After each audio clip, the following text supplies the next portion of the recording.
ఏం వరం అది?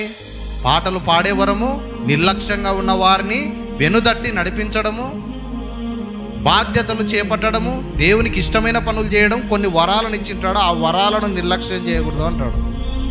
హల్లెలూయా. ఒకవేళ మనం చనిపోయే వరకు ఆ వరాన్ని నిర్లక్ష్యం చేసినాం అనుకో, ఆ వరం మనతోనే భూస్థాపితం అయిపోతుంది. ఏంటి? కొంతమందికి పాడే వరం ఉంటుంది, కొంతమందికి పరిచర్య చేసే వరం ఉంటుంది, కొంతమందికి దేవుని సన్నిధిలో బాధ్యతల వరం ఉంటుంది, కొంతమందికి ఎన్నో వరాలు దేవుడు ఇచ్చింటాడు. కానీ ఆ వరముల విషయంలో నిర్లక్ష్యం చేయకూడదు. కాబట్టి నీకిచ్చిన వరం, నీకిచ్చిన తలాంతు, నీకిచ్చిన ప్రేరేపణ, నీకిచ్చిన నడిపింపు, నీకిచ్చిన దర్శనము, దేవుడు నీకిచ్చిన కళలు, దేవుడు నీకిచ్చిన ఆశయము, దేవుడు నీకిచ్చిన భాగ్యం ఏం చేయాలంటే ఆ వరాలను బయటికి తీయాలా, ఉపయోగించాలా. ఎప్పుడైతే వాటిని మనం మనలోనే పెట్టుకుంటామో అది అట్లే భూస్థాపితం అయిపోతుంది. అలాగే అది మనకు ప్రయోజనకరంగా ఉండదు, వేరే వాళ్ళకు ప్రయోజనకరంగా ఉండదని చెప్పి బైబిల్ గుర్తు చేస్తుంది. కాబట్టి దేవుడిచ్చిన వరాలు నువ్వు అలక్ష్యము చేయకూడదు.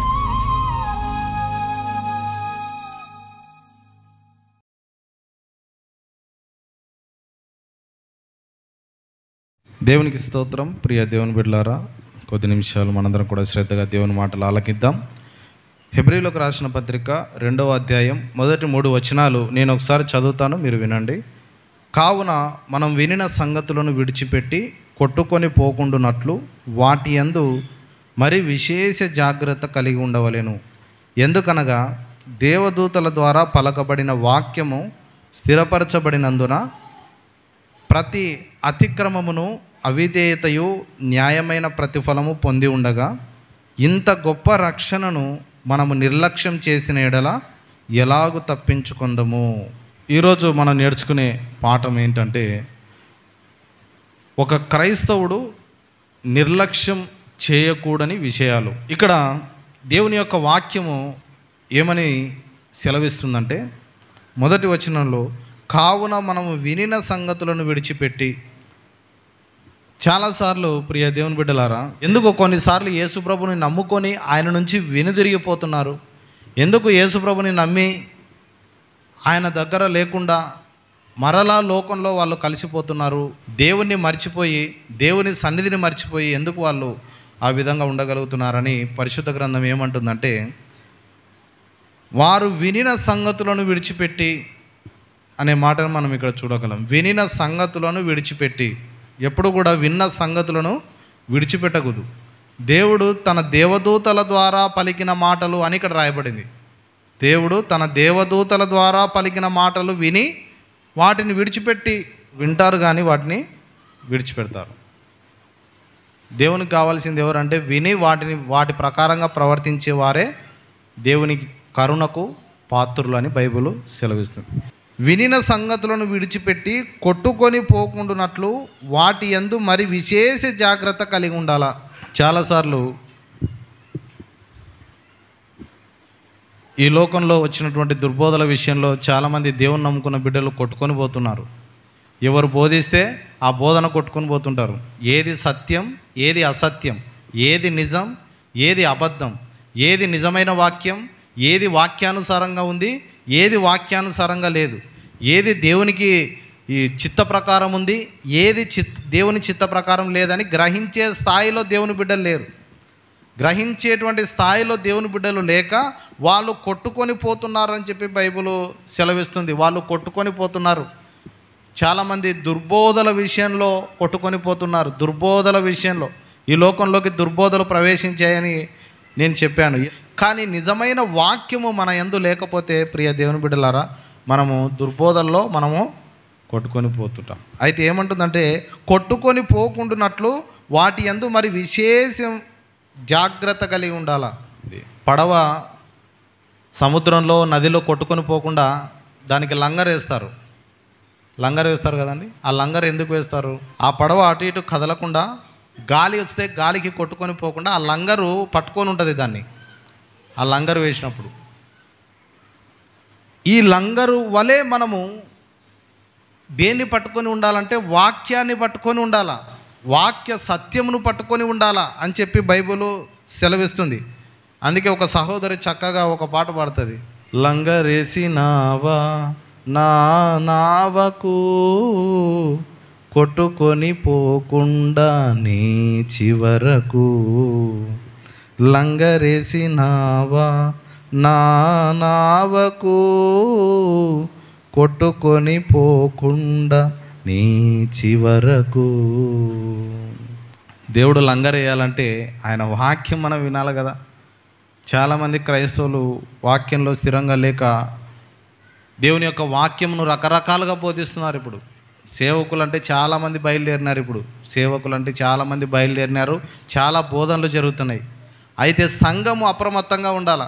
సంఘము సత్యవాక్యము గ్రహించేదిగా ఉండాలా. ఏమి వింటున్నామో, ఏమి గ్రహిస్తున్నామో, ఎక్కడికి వెళ్తున్నామో, అక్కడికి వెళ్తున్నప్పుడు అది వాక్యానుసారంగా ఉందా, దేవుని చిత్తానుసారంగా ఉందా లేదా అని చెప్పి గ్రహించగలగాలి. లేదంటే లంగరు లేని పడవ ఎలాగైతే గాలి వచ్చినప్పుడు కొట్టుకొని పోతుందో అలాగా కొట్టుకొని పోయే పరిస్థితి వస్తుంది. ఇంత గొప్ప రక్షణను మనము నిర్లక్ష్యం చేసిన ఎడల ఎలాగూ తప్పించుకుందాము.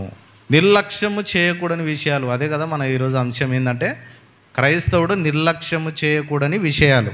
అదే ఇక్కడ మా ఇట్లా ఇంత గొప్ప రక్షణను మనం నిర్లక్ష్యం చేసిన ఎడల అనే మాట ఇక్కడ రాయబడింది. నిర్లక్ష్యం చేసిన ఎడల, నిర్లక్ష్యము చేయకూడని విషయాలు. ప్రార్థనలో నిర్లక్ష్యం చేయకూడదు దేవుని బిడ్డలు. హల్లెలూయా, హల్లెలూయా. రే దేవుని బిడ్డలారా, ప్రార్థనలో నిర్లక్ష్యంగా ఉండకూడదు. ప్రార్థనలో నిర్లక్ష్యం చేయకూడదు. చాలామంది ప్రార్థన చేసుకోరు, వేరే వాళ్ళకు ఫోన్ చేస్తారు ప్రార్థన చేయమని. చిన్న సమస్య వచ్చిందనుకో ఏం చేస్తారంటే వేరే వాళ్ళకు ప్రార్థన చేస్తారు. ఇదేంటంటే పరిపక్వత చెందని పరిస్థితి. ఎన్నో ఏండ్లుగా మనం దేవుని నమ్ముకున్నాం, కానీ మనం ప్రార్థన చేస్తే దేవుడు వింటాడని ఎవరు చెప్పలే. నేను వచ్చినప్పటి నుంచి ప్రసంగం చేసేది ఏంటంటే, నా దగ్గరికి రండి నేను ప్రార్థన చేస్తాను మీ కొరకని నేను ఎప్పుడు చెప్పలే. అది నాకు ఇష్టం లేని పని. నేనేం చెప్తానంటే, మీరు ప్రార్థన చేసుకోండి, నేను ప్రార్థన చేస్తా, నా బాధ్యత. నేను మీ కొరకు ప్రార్థన చేస్తా, నా బాధ్యత. కానీ నా ప్రార్థన వినడం కాదు దేవుడు, నీ ప్రార్థన వినాలని దేవుడు ఎదురు చూస్తున్నాడు. హల్లెలూయా. ఎవరో ప్రార్థన చేయాలని ఎదురు చూడాల్సిన అవసరం లేదు. ఎక్కడికో వెళ్ళి వాళ్ళతో ప్రార్థన చేయించుకోవాలని ఎదురు చూడాల్సిన అవసరం లేదు. ఎవరో అభిషేకం పొందిన పాస్టర్ ఉంటాడేమో, ఎవరో పెద్ద పెద్ద పాస్టర్లు ఉంటారేమో, వాళ్ళ దగ్గరకు పోయి నా బాధలన్నీ చెప్పుకుంటే నా కష్టాలు తీరుతాయేమో అని చెప్పి మనం ప్రార్థన చేసుకోం. కానీ వాళ్ళ దగ్గరికి వాళ్ళని ప్రార్థన చేయమని అడుగుతుంటాం. టీవీలో నంబర్లు వస్తే వాళ్ళకు ఫోన్ చేస్తాం, వాళ్ళకు ఫోన్ చేసి మాకు ప్రార్థన చేయండి అంటాం. వాళ్ళకంటే వీళ్ళు గొప్పలు అనుకుంటాం, వాళ్ళు గొప్పలు అనుకుంటాం. ప్రియ దేవుని బిడ్డలారా, మీరు నిర్లక్ష్యం చేసిన ఎడల, అంటే ప్రార్థనలో నిర్లక్ష్యంగా ఉండకూడదు. నీ ప్రార్థనను కూడా దేవుడు వింటాడు. హల్లెలూయా. ఆ విశ్వాసం మనకు ఉండాలని దేవుడు ఎదురు చూస్తున్నాడు. ఎవరో ప్రార్థన చేసే దేవుడు వినడం కాదు, మనం ప్రార్థన చేసే కూడా దేవుడు వింటాడు. కాబట్టి ప్రార్థనలో నిర్లక్ష్యంగా ఉండకూడదు. ఎప్పుడు కూడా ప్రార్థన చేస్తూ ఉండాలా. చిన్న సమస్య వచ్చిందనుకో దేవునికి చెప్పాలా, ప్రార్థన చేయాలా. ఒకవేళ దైవ సేవకుడు అందుబాటులో ఉంటే ఆయనతో ప్రార్థన చేయించుకోవచ్చు. అప్పుడు ప్రతిరోజు కూడా మనం ప్రార్థన చేయాలా. ప్రార్థనలో నిర్లక్ష్యంగా ఉండకూడదు. ప్రార్థన చేయాలా. ప్రార్థన చేయటమే మన పని, కానీ దాని ఫలితం ఎవరి చేతిలో ఉంది? దేవుని చేతిలో. ప్రార్థన చేసే వరకే మన బాధ్యత. అంతే. మారాలా, మార్పు చెందాలా, నా కుటుంబం మారాలా, నా పరిస్థితులు మారాలా, నాకు ఈ సమస్యలు ఉన్నాయని చెప్పి ప్రార్థన మాత్రమే మన చేతిలో ఉంది. దాని ఫలితం దేవుని చేతిలో ఉంది. పని చేయడం మాత్రమే మన చేతిలో ఉంది, దాని ఫలితం దేవుని చేతిలో ఉంది. ప్రతిరోజు ఆహారం తినడం మాత్రమే మన చేతిలో ఉంది, కానీ ఆ ఆహారం పరిశుద్ధపరచబడి ఆ ఆహారం ద్వారా మనకు ఆరోగ్యంగా జీవించడం అనేటువంటిది దేవుని చేతిలో ఉంది. కాబట్టి ప్రార్థన చేయడం మన బాధ్యత. ప్రార్థనలో ఎప్పుడు కూడా నిర్లక్ష్యం ఉండకూడదు. చాలా చోట్ల మీరు గమనిస్తుంటారు, నా దగ్గరికి రండి నేను ప్రార్థన చేస్తాను మీ కొరకు, నా దగ్గరికి రండి నేను మీకోసం ఉపవాసం ఉంటా. మీ ఇంట్లో పెద్ద సమస్య వచ్చింది కదా, అయితే మీ కొరకు నేను నెల రోజులు ఉపవాసం ఉండి ప్రార్థన చేస్తా, దేవుడు ఖచ్చితంగా కార్యాలు చేస్తారంటే వీళ్ళు పాపం వాక్యంలో ఎదుగుదల లేదు. ఆయన మా కోసం ఉపవాసం ఉండి ప్రార్థన చేశాడు. నేను ఉపవాసం ఉంటే నాకు మేలు జరుగుతుంది, కానీ మీకు మేలు. హల్లెలూయా. అర్థమవుతుందండి. వాక్యాన్ని జల్లడేసి పట్టాల.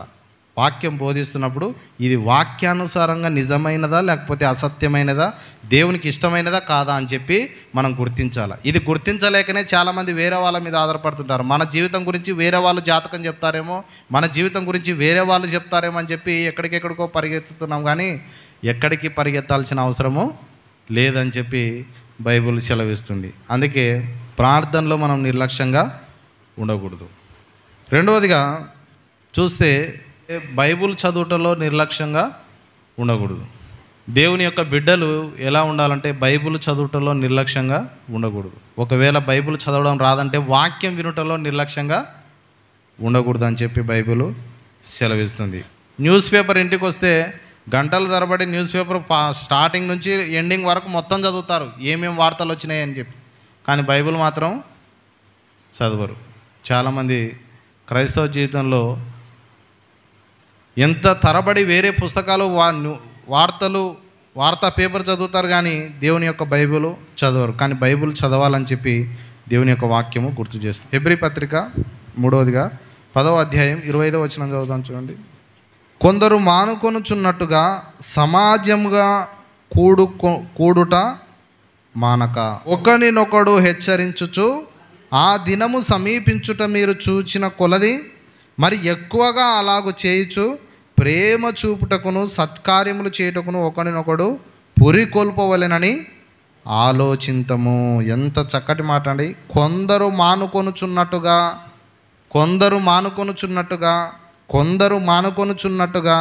సమాజముగా కూడుట మానక. దేవుని బిడ్డలైనటువంటి వారు సంఘముగా కూడుకొనుటలో నిర్లక్ష్యం చేయకూడదు. ఒకరినొకడు హెచ్చరించుకోవాలా. ఎట్లా హెచ్చరించుకోవాలా? ఎవరికైనా చర్చికి రాని వాళ్ళు ఉంటే, ఎన్ని రోజులైనా నువ్వు చర్చికి రావాలా కదా, మందిరానికి వెళ్ళాలి కదా, సంఘంగా కూడుకోవాలి కదా. అది మానక, దాని విషయంలో నిర్లక్ష్యం చేయక అని చెప్పి బైబిల్ సెలవిస్తుంది. సంఘంగా కూడుకొనుటలో నిర్లక్ష్యం చేయకూడదు. మొదటిది ఏంటిదండి? ప్రార్థనలో నిర్లక్ష్యము చేయకూడదు. ప్రార్థన చేయాలి, దేవునికి ప్రార్థన చేయాలి. రెండవదిగా వాక్యం వినాలా, చదవాలా. మూడవదిగా సంఘంగా కూడుకొనుటలో నిర్లక్ష్యం చేయక ఒకరినొకరు హెచ్చరించుకోవాలా, ఒకరినొకరు బలపరుచుకోవాలా అని చెప్పి దేవుని యొక్క వాక్యము గుర్తు చేస్తుంది. అలాగే మనం చూసినట్లయితే ఇంకా కొన్ని విషయాలు నిర్లక్ష్యం చేయకూడని ఉన్నాయి. 1 తిమోతి 4:14 పెద్దలు హస్త నిక్షేపణము చేయగా ప్రవచన మూలమున నీకు అనుగ్రహింపబడి నీలో ఉన్న వరమును అలక్ష్యం చేయకూడదు. హల్లెలూయా. తర్వాతది ఏంటండి? వరాన్ని అలక్ష్యము చేయకూడదు. చాలామంది వాళ్ళలో వరాలు ఉంటాయి, అది వాళ్ళకే తెలియదు. చాలామందిలో దేవుని యొక్క వరాలు ఉంటాయి. ఏంటి? కొంతమందికి పాడే వరం ఉంటుంది, కొంతమందికి పరిచర్య చేసే వరం ఉంటుంది, కొంతమందికి దేవుని సన్నిధిలో బాధ్యతల వరం ఉంటుంది, కొంతమందికి ఎన్నో వరాలు దేవుడు ఇచ్చింటాడు. కానీ ఆ వరముల విషయంలో నిర్లక్ష్యం చేయకూడదు. దేవుడు మంచిగా పాడే వరాన్ని ఇచ్చినాడనుకో, పాడాలి. దేవుడు సరిచేసే వరాన్ని ఇచ్చినాడనుకో, హెచ్చరించే వరాన్ని ఇచ్చినాడనుకో, దేవుని సంఘంగా కూడుకొనని వారు కొంతమంది ఉంటారు, వాళ్ళని తోలుకొని రావడమే వీళ్ళ పని. నిర్లక్ష్యంగా ఇంటికాడ ఉన్న వాళ్ళని కూడా తోలుకొని రావడమే కొంతమందికి బాధ్యత. వరం అది ఒక వరము. ఏం వరం అది? పాటలు పాడే వరము, నిర్లక్ష్యంగా ఉన్న వారిని వెనుదట్టి నడిపించడము, బాధ్యతలు చేపట్టడము, దేవునికి ఇష్టమైన పనులు చేయడం. కొన్ని వరాలను ఇచ్చింటాడు, ఆ వరాలను నిర్లక్ష్యం చేయకూడదు అంటాడు. హల్లెలూయా. ఒకవేళ మనం చనిపోయే వరకు ఆ వరాన్ని నిర్లక్ష్యం చేసినామనుకో, ఆ వరం మనతోనే భూస్థాపితం అయిపోతుంది. అదే దేవునికి ఇష్టం లేదు. మనలో చాలా వరాలు ఉన్నాయి, ఆ వరాలు బయటికి తీయకపోతే, ఆ వరాలు బయటికి ఉపయోగించకపోతే అది ఏమైపోతుందండి? అది అట్లే సమాధి అయిపోతుంది. కాబట్టి ఆ వరాలు, ఆ తలాంతులు, ఆ గొప్ప తలాంతులు అట్లే భూమిలో ఉండాలని దేవునికి ఇష్టం లేదు. అవి బయటికి ఉపయోగపడాలి, చాలామందికి ప్రయోజనకరంగా మారిపోవాలి అని చెప్పి దేవుని యొక్క వాక్యము గుర్తు చేసింది. కాబట్టి నీకిచ్చిన వరం, నీకిచ్చిన తలాంతు, నీకిచ్చిన ప్రేరేపణ, నీకిచ్చిన నడిపింపు, నీకిచ్చిన దర్శనము, దేవుడు నీకిచ్చిన కళలు, దేవుడు నీకిచ్చిన ఆశయము, దేవుడు నీకిచ్చిన భాగ్యం ఏం చేయాలంటే ఆ వరాలను బయటికి తీయాలా, ఉపయోగించాలా. ఎప్పుడైతే వాటిని మనం మనలోనే పెట్టుకుంటామో అది అట్లే భూస్థాపితం అయిపోతుంది. అలాగే అది మనకు ప్రయోజనకరంగా ఉండదు, వేరే వాళ్ళకు ప్రయోజనకరంగా ఉండదని చెప్పి బైబిల్ గుర్తు చేస్తుంది. కాబట్టి దేవుడిచ్చిన వరాలు నువ్వు అలక్ష్యము చేయకూడదు. హల్లెలూయా. దేవుడిచ్చిన వరాలను మనం ఎప్పుడు కూడా అలక్ష్యం చేయకూడదని చెప్పి బైబిల్ సెలవిస్తుంది. జాగ్రత్తగా గమనించండి. ఇంకోటి చాలా ముఖ్యమైన విషయం, 1 తిమోతి 5:8 చదువుదాం చూడండి. 5వ అధ్యాయం 8వ వచనం. మరొకటి నిర్లక్ష్యం చేయకూడని విషయం, ఎవడైనను స్వకీయులను విశేషముగా తన ఇంటి వారిని సంరక్షింపకపోయిన యెడల వాడు విశ్వాస త్యాగం చేసిన వాడై అవిశ్వాసి కన్నా చెడ్డవాడై ఉండును. కుటుంబాన్ని పట్టించుకోరు. చాలా మంది క్రైస్తవులు దేవుని నమ్ముకుంటారు, అన్నీ చేస్తారు, కానీ కుటుంబాన్ని పట్టించుకోరు.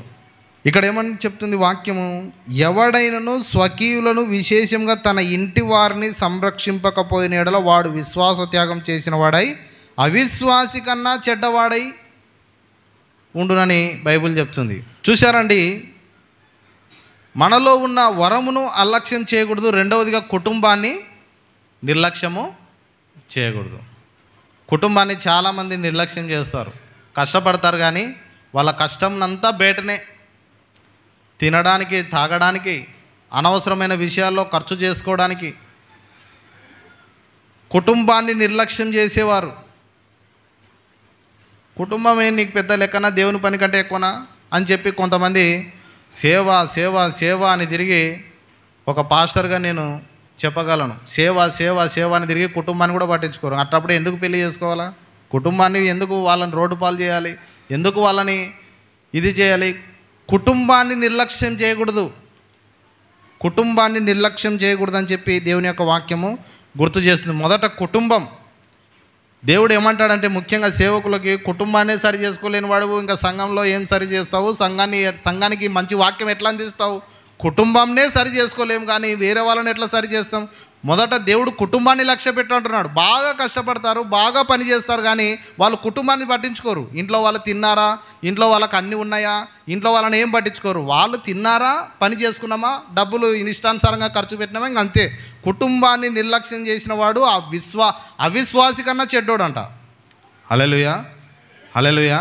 తన పిల్లలని, తన తల్లిదండ్రులను, తన యొక్క బిడ్డలను నిర్లక్ష్యం చేసిన వాడు ఎంత సంపాదించిన వాడు అవిశ్వాసి కన్నా చెడ్డోడని బైబిల్ సెలవిస్తుంది. కాబట్టి ఒక విశ్వాసిగా నువ్వు ఉన్నట్లయితే నీ కుటుంబాన్ని అలక్ష్యము చేయకూడదు, నిర్లక్ష్యము చేయకూడదు. కుటుంబం యొడల బాధ్యత కలిగి పని చేయాలని చెప్పి దేవుని యొక్క వాక్యము గుర్తు చేస్తుంది. అప్పుడు అలాగే యాకోబు పత్రిక 3వ అధ్యాయం 17వ వచనం. అయితే పైనుండి వచ్చు జ్ఞానము మొట్టమొదట పవిత్రమైనది, తర్వాత సమాధానకరమైనది, మృదువైనది, సులభముగా లోబడునది, కనికరముతోనూ మంచి ఫలముతోనూ నిండుకొనినది, పక్షపాతమైనను వేషధారణ అయినను లేనిదై ఉన్నది. అలాగే సామెతలు 4:6 చదువుదాం చూడండి. జ్ఞానమును విడువక ఉండిన ఎడల అది నిన్ను కాపాడును, దాన్ని ప్రేమించిన ఎడల అది నిన్ను రక్షించును. హల్లెలూయా. మరొక విషయం ఏంటంటే, జ్ఞానమును నిర్లక్ష్యం చేయకూడదు. మొదటిగా ఏంటండి? మొదటిగా ప్రార్థనను నిర్లక్ష్యము చేయకూడదు. ప్రతిరోజు ప్రార్థించే బిడ్డలుగా ఉండాలి. ఒక విశ్వాసి ఏ విషయాలను నిర్లక్ష్యం పెట్టకూడదు అనే విషయాలను మనం చూస్తున్నాం. మొదటిగా ప్రార్థన నిర్లక్ష్యం చేయకూడదు. రెండవదిగా మనము బైబిల్ చదువుటలో నిర్లక్ష్యంగా ఉండకూడదు. మూడవదిగా సంఘముగా కూడుకొనుటలో నిర్లక్ష్యంగా ఉండకూడదు. నాలుగవదిగా నీలో ఉన్న వరాలను అలక్ష్యం చేయకూడదు. వాటి విషయంలో నిర్లక్ష్యంగా ఉండకూడదు. దేవునిచ్చిన వరాలను ఉపయోగించాలా, వాటిని బయట పెట్టాలా. తర్వాతదిగా కుటుంబాన్ని నిర్లక్ష్యము చేయకూడదు. ఇప్పుడు తర్వాత 6వదిగా జ్ఞానం విషయంలో నిర్లక్ష్యము చేయకూడదు. బైబిల్ ఏం చెప్తుందంటే, నా జనులు జ్ఞానం లేక నశించిపోతున్నారు అని అంటారు. స్వస్థతలని పరిగెత్తుతారు, అద్భుతాలని పరిగెత్తుతారు, తర్వాత సాక్ష్యాలు అక్కడ పెద్ద పెద్ద సాక్ష్యాలు ఉన్నాయని పరిగెత్తుతారు. ఎవరో ఒక ఆయన పరలోకం నుంచి నేను దిగి వచ్చినాను, పరలోకాన్ని మొత్తం చూసి వచ్చినాను, అక్కడ ఎవరెవరు ఉన్నారో నేను బోధిస్తానంటే ఒక ఆయన చర్చిలో నుంచి అందరు లేచిపోయి పక్కన బోధిస్తుంటే ఇంట్లో పోయి కూర్చున్నారట. ఇది ఎక్కడి కథ? చర్చిలో పాస్టర్ గారు వాక్యం చెప్తుంటే పక్క ఇంట్లో ఒక ఆయన దర్శనం వచ్చిందంట. ఏంటి? పరలోకాన్ని చూసి వచ్చినాడంట.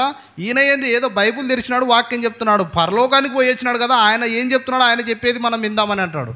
పరలోకానికి ఎవడు పైకి ఎక్కి దిగి రాలేదు, కింద నుంచి ఎవరు పైకి పోలేదని బైబిల్ చెప్తుంది. పరలోకం నుంచి వచ్చినాడు కాబట్టి ఆయన మాటలు మనం విందాం. వాక్యం పెద్దగా అవసరం లే. ఈరోజు వాక్య జ్ఞానాన్నే పక్కన పెట్టి ఇతర విషయాలకు, స్వస్థతలు జరుగుతున్నాయా లేదా, అద్భుతాలు జరుగుతున్నాయా లేదా, బాగు చేస్తున్నారా లేదా, లేకపోతే సాక్ష్యాలు ఉన్నాయా లేవా, ఇవే పరిగెత్తుతున్నారు. కానీ బైబిల్ ఏం చెప్తుంది? నా జనులు వాక్య జ్ఞానం లేక నశించిపోతున్నారు. మొదట మనకు కావాల్సింది ఏంటో తెలుసండి? స్వస్థతలు కాదు, అద్భుతాలు కాదు, తర్వాత సాక్ష్యాలు కాదు, వాక్యం కావాలా. బైబిల్ ఏం చెప్తుందంటే జ్ఞానంను సంపాదించు మొదట, అదే నీకు అన్ని తెచ్చిపెడుతుంది, అదే నీకు స్వస్థతను తెచ్చిపెడుతుంది, అదే నీకు అద్భుతాలు చేస్తుంది, అదే నిన్ను సాక్షిగా నిలబెడుతుంది. వాక్యమే, మంచి వాక్యము మనం ఎప్పుడైతే వింటామో, శ్రేష్టమైన వాక్యము మనం ఎప్పుడైతే చెవుల ద్వారా హృదయంలోకి తీసుకుంటామో, స్వచ్ఛమైన వాక్యాన్ని మనం ఎప్పుడైతే మనం వినగలిగి దానికే ప్రాముఖ్యతనిస్తామో, అప్పుడు సత్యమును మీరు గ్రహించేదరు, సత్యం మిమ్మల్ని స్వతంత్రులుగా చేయనని చెప్పి బైబిల్ సెలవిస్తుంది. అందుకే దేవుడు ఈ విషయంలో నిర్లక్ష్యంగా ఉండొద్దండి. ఏంది? జ్ఞానం విషయంలో మీరు నిర్లక్ష్యంగా ఉండొద్దండి. మరి ఈ జ్ఞానం కావాలంటే ఏం చేయాలి? మనం వాక్యము వినాలి. వాక్యం వింటే జ్ఞానం వస్తుంది. ఆ జ్ఞానం ద్వారా స్వతంత్రులం అవుతాం. ఆ స్వతంత్రులం ద్వారా విశ్వాసం మనలో వస్తుంది. ఆ విశ్వాసం ద్వారా స్వస్థతలు వస్తాయి. ఆ విశ్వాసం ద్వారా అద్భుతాలు జరుగుతాయి. ఆ విశ్వాసం ద్వారా సాక్షిగా మనం జీవిస్తాం. కాబట్టి స్వస్థతలు వెతకకూడదు, అద్భుతాలు వెతకకూడదు, సాక్ష్యాలు మనము వెతకకూడదు. ప్రియ దేవుని బిడ్డలారా, శ్రేష్టమైన దేవుని యొక్క వాక్యం విని ఆశీర్వదించబడాలని దేవుని యొక్క వాక్యము సెలవిస్తుంది. అప్పుడు నేను ఇంతవరకే చెప్పాను, కొన్ని సంఘాల్లో వాక్యం అంటే పెద్ద వాల్యూ లేదు. వాక్యం బోరుకు వచ్చిందట కొంతమందికి. ఏమంట? వాక్యం బోరుకు వచ్చిందట. వాక్యం బోరుకు రావడం ఏంది? వాక్యం బోరుకు వస్తే అసలు విశ్వాసేనా అని నేను అడుగుతా. వాక్యం బోరుకు రావడం ఏంది? వాక్యం బోరుకు వచ్చిందని వాక్యం పక్కన పెట్టి మిగతా కార్యక్రమాలన్నీ జరుగుతాయి ఆ సంఘంలో. అందుకే నేను ఎప్పుడు అటువంటి వాటికి విలువనివ్వం, ఎక్కువ వాక్యమే విలువనిస్తాం. కాబట్టి వాక్యం అయిపోయే వరకు కూడా మిమ్మల్ని వదిలిపెట్టను. నేను వాక్యం చెప్పి దాని వివరణలన్నీ చెప్పి దేవుడు ఎలా జీవించాలని కోరుకుంటున్నాడో ఆ వాక్యం యొక్క అర్థాలన్నీ చెప్పి నేను వదిలిపెడతాను. హల్లెలూయా, హల్లెలూయా. కాబట్టి బోధించడం మాత్రమే నా బాధ్యత. దానిని స్వీకరించిన హృదయము దేవుని ఆధీనంలో ఉంది. ఎవరైతే స్వీకరిస్తారో, ఎవరైతే వాక్యాన్ని గ్రహిస్తారో, ఎవరైతే దానిని మంచి మనసుతో స్వీకరిస్తారో వాళ్ళు 30 60 100 ఫలిస్తారు, వాళ్ళు దీవించబడతారని చెప్పి దేవుని యొక్క వాక్యము సెలవిస్తుంది. కాబట్టి వాక్యం బోధించడానికి ఎక్కువగా ప్రాముఖ్యత. కానీ ఈరోజు చాలామంది ఆ జ్ఞానంను సంపాదించుకోవడానికి బదులు వేరే విషయాల వైపు లక్ష్యం ఉంచడం ద్వారా దేవుని యొక్క కార్యాలు చూడలేకపోతున్నారు. కాబట్టి జ్ఞానం విషయంలో నిర్లక్ష్యంగా ఉండకూడదు. దేవుని బిడ్డలు ఏ విషయంలో ఉండాలి? జ్ఞానం విషయంలో నిర్లక్ష్యంగా ఉండకూడదు. వాక్య జ్ఞానం విషయంలో మనం నిర్లక్ష్యంగా ఉన్నామనుకోండి, రేపొద్దున ఎవరో ఒకరు వస్తారు, పరలోకంలో మీకు ఒక తల్లి ఉందని మీకు తెలుసా? నీకు భూమి మీద ఎట్లా తండ్రి ఉన్నాడో, ఎలాగైతే తల్లి ఉందో పరలోకంలో కూడా నీకు ఒక తల్లి ఉందని చెప్పి మనల్ని మోసపుచ్చడానికి దుర్బోధ మన మధ్యలోకి వస్తుంది. అప్పుడు మనం అప్రమత్తంగా ఉండాలంటే మనకు ఏం కావాలా? వాక్య జ్ఞానం కావాలా. వాక్య జ్ఞానం ఉందనుకో, వాళ్ళనే కూర్చోబెట్టి వాళ్ళకే సువార్త చెప్పొచ్చు మనం. పాస్టమ్ గారు, నేను బస్టాండ్లో గద్వాలలో పరిచర్య చేస్తున్నప్పుడు బస్టాండ్లో కూర్చొని ఉంటే ఒక ఆయన, బ్రదర్ మీరు దేవుని నమ్ముకున్నారా అని అన్నాడు. అవును నమ్ముకున్నామండి, క్రైస్తవులం. ఏమంటే ఒక 5 నిమిషాలు మీతో మాట్లాడవచ్చు అన్నాడు. మాట్లాడండి అన్న. మాట్లాడండి అంటే కూర్చున్నాడు.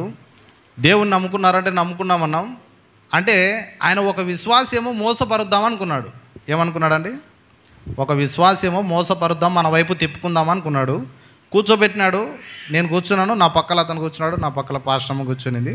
చెప్తున్నాడు ఏంటంటే, పరలోక తల్లి గురించి మీకు ఎప్పుడైనా చదివినారా బైబిల్లో అని గలతీ పత్రికలో ఒక మాట తీసి పైనున్న యెరూషలేము మనకు తల్లి అని చెప్పి ఆ మాట చదివినాడు. అది ఒక్క మాట చదివి, కాబట్టి పైన యెరూషలేము అంటే పరలోకంలో మాకు ఒక తల్లి ఉంది, ఆ విషయం మీకు తెలుసా అన్నాడు.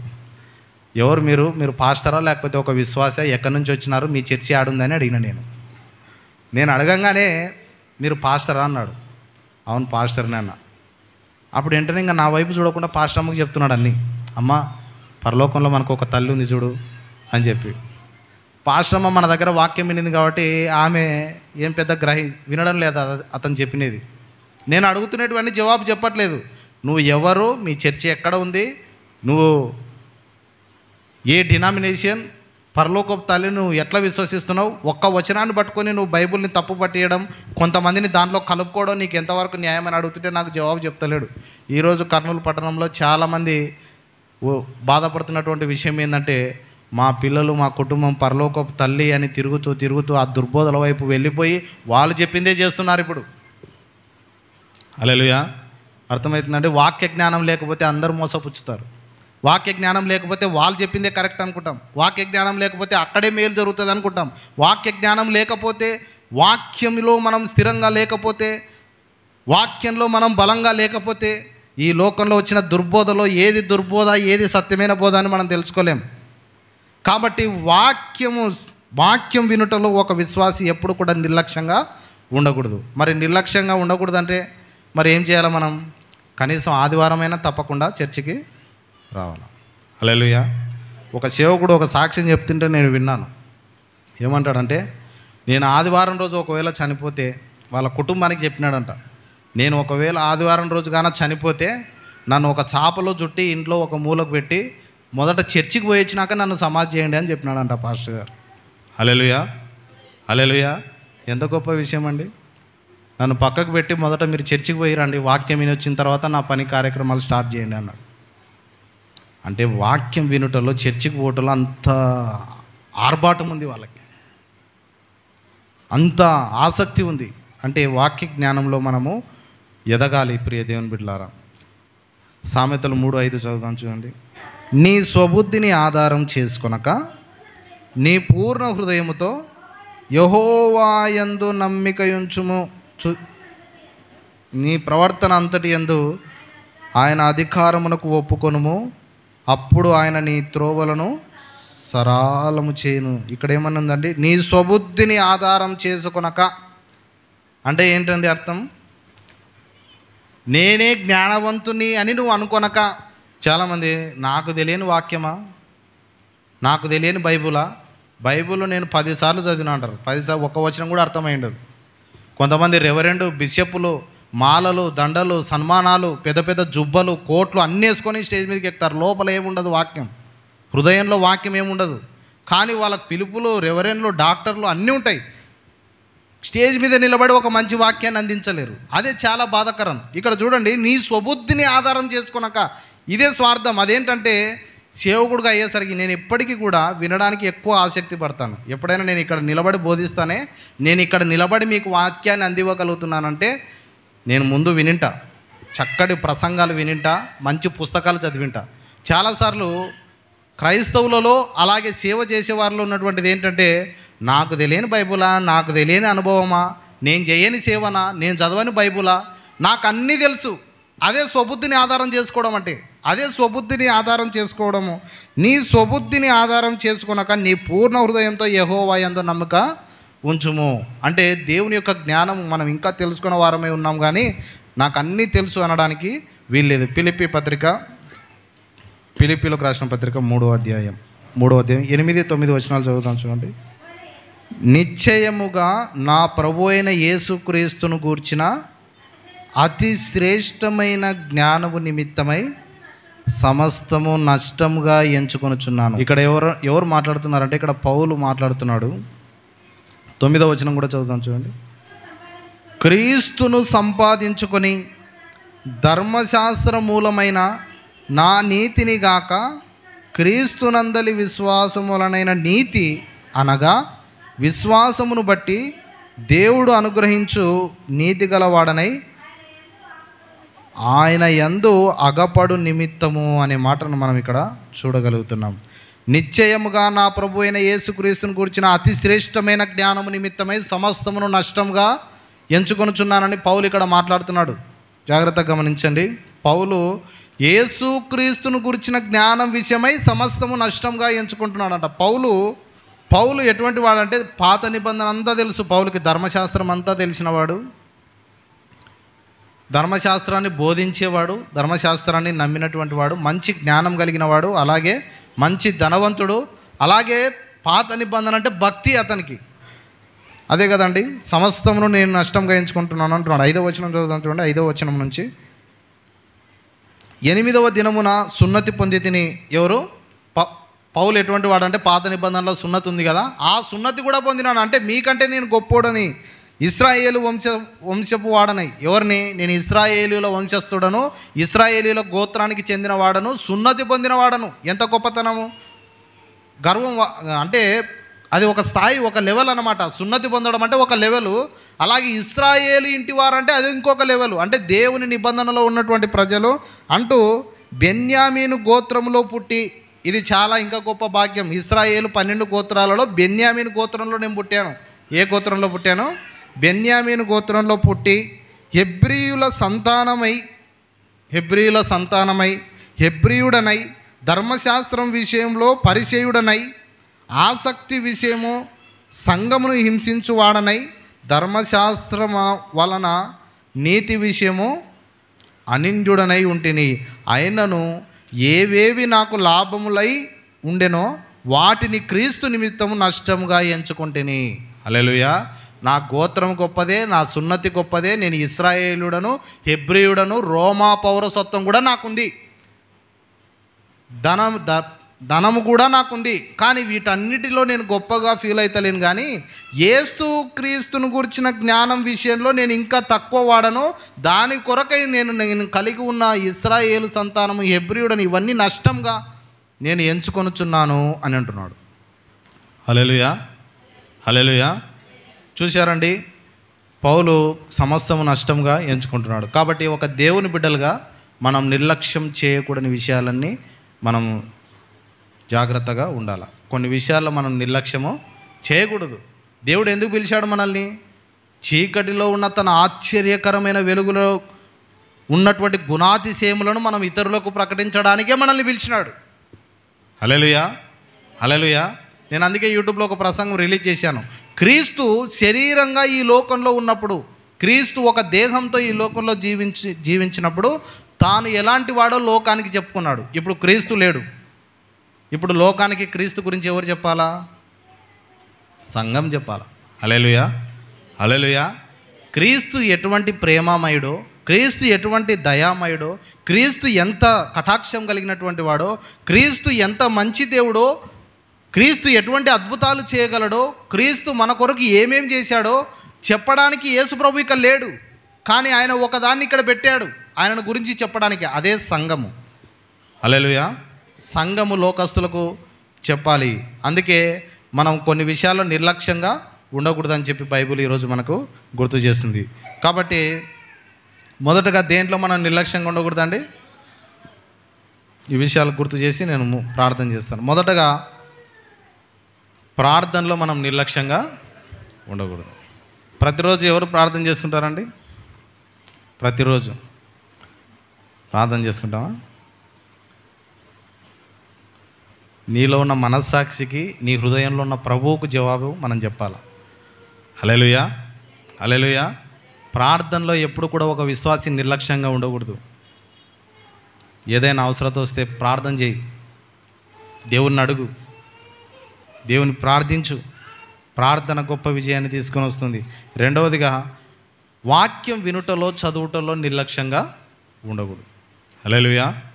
వాక్యం చదవడానికి రాదు, కనీసం వినడానికైనా నిర్లక్ష్యము చేయకూడదు. వాక్యం ఎంత వినాలో నేనని ఆశపడాలి. వాక్యం నేను వినడానికి ఆకలి కొనాలా, మనం ఆ విధంగా ఉండాలా. తర్వాత సంఘముగా కూడుకొనుటలో మనం నిర్లక్ష్యంగా ఉండకూడదు. హల్లెలూయా! అలా ఉన్నప్పుడు మనం వినిన సంగతులను విడిచిపెట్టి కొట్టుకొని పోకుండునట్లు జాగ్రత్తగా ఉండాలని బైబిల్ చెప్తుంది. ఎబ్రీ పత్రిక 1వ అధ్యాయం 2వ అధ్యాయం 1వ వచనంలో అదే మనం చదివినాం. మనము వినిన సంగతులను విడిచిపెట్టి కొట్టుకొని పోకుండా ఉండాలంటే ఏం చేయాలా? వాక్యం వినుటలో ఎడతెగక ఉండాలా అని చెప్పి, అంటే సంఘంగా కూడుకొనుటలో నిర్లక్ష్యంగా ఉండకూడదు ఒక విశ్వాసిగా మనం ఉన్నప్పుడు. తర్వాత అదేంటంటే 4వదిగా దేవుడు మనకిచ్చిన వరాల విషయంలో నిర్లక్ష్యంగా ఉండకూడదు. హల్లెలూయా! కొంతమంది పాటలు వచ్చు, నేను వాడితే ఏమనుకుంటారో, బయటికి పోయినాక ఏమంటారో, లోపలికి వచ్చినాక ఏమంటారో, ఏమో మాట వాడితేవి పాడకుంటే ఊకుండకూడదా అని అంటారేమో అని చెప్పి నాకు పాటలు వచ్చినా కూడా వాడాలి. అదే వరాన్ని నిర్లక్ష్యం చేయడం అంటే అదే. నీకు ఇచ్చిన వరాన్ని అలక్ష్య పెట్టకూడదు. దేవుడు పాడే వరం ఇచ్చినాడు అనుకో, నీకు వచ్చిన కాడికి పాడాలా. హల్లెలూయా. పాటలు పాడే సమయంలో పరిగెత్తుకొని వచ్చి పాటలు పాడు. దేవుడు ఇచ్చిన వరం అది. ఆ వరం అట్లే మన లోపల సమాధి చేయబడకూడదు. దేవుడు మంచి పరిచర్య చేయాలనే వరాన్ని ఇచ్చినాడు. కొంతమందికి ఊకుండా బుద్ధి కాదు, ఏదో పరిచర్య చేయాలనిపిస్తుంది, ఏదో కసుగొట్టాలనిపిస్తుంది, ఏదో ఒకటి చేయాలనిపిస్తుంది, మందిరంలో పరిచర్య చేయాలనిపిస్తుంది, ఏదైనా శుభ్రంగా ఉంచాలనిపిస్తుంది, లేకపోతే ఏదైనా లేకుంటే తెచ్చి పెట్టాలా, చర్చి మాకు బాగుండాలా మనకి అనిపిస్తుంది. ఏదో ఒక వరం. కొంతమందికి ఎవరైనా ఇళ్ళ కాడ ఉంటే కోపం వస్తుంది. చర్చికి రాకుండా ఇంటికాడ ఉంటే, ఏమమ్మా ఇన్ని చర్చికి రాకుండా ఎట్లుండ బుద్ధి అవుతుంది నీకు, ఆదివారం ఒకరోజు చర్చికి పోలేవా అని వాళ్ళని కూడా తరిమి చర్చికి పిలవాలనిపిస్తుంది. అదొక వరం అనమాట. వాళ్ళలో ఉన్న వరాన్ని అలక్ష్యం చేయకూడదు. అది ఒక విశ్వాసిగా ఉన్న తర్వాత దేవుడు నీకు ఏ వరాన్ని ఇచ్చాడో గుర్తించి ఆ వరాన్ని నిర్లక్ష్యం చేయొద్దు.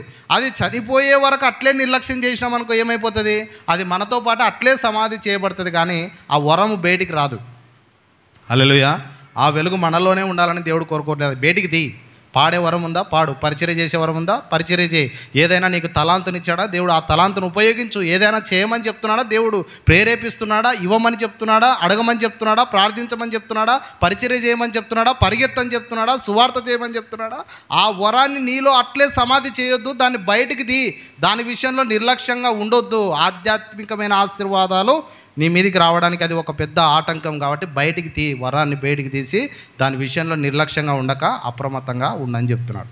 తర్వాతదిగా 5వదిగా చూస్తే కుటుంబం విషయంలో నిర్లక్ష్యంగా ఉండకూడదు. ఒక విశ్వాసి, నిజమైన విశ్వాసి అయితే, నిజంగా దేవుని నమ్ముకున్న బిడ్డవైతే నీ కుటుంబాన్ని నువ్వు జాగ్రత్తగా కాపాడాలి, నీ పిల్లల్ని జాగ్రత్తగా కాపాడాలి, నీ కుటుంబాన్ని నువ్వు పోషించాలి, నీ కుటుంబం విషయంలో జాగ్రత్తగా ఆలోచన చేయాలా.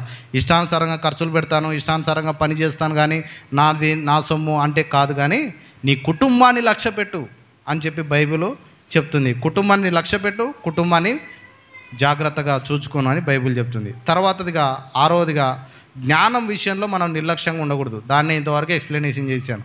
జ్ఞానం విషయంలో అంటే వాక్యం వినుటలో ఒక విశ్వాసిగా ఉన్నందుకు నువ్వు నిర్లక్ష్యంగా ఎప్పుడు ఉండకూడదు. వాక్యం వినడానికి వేగిరపడి ముందుకు రావాలి. వాక్యం వినడానికి ఎదురు చూడాలా.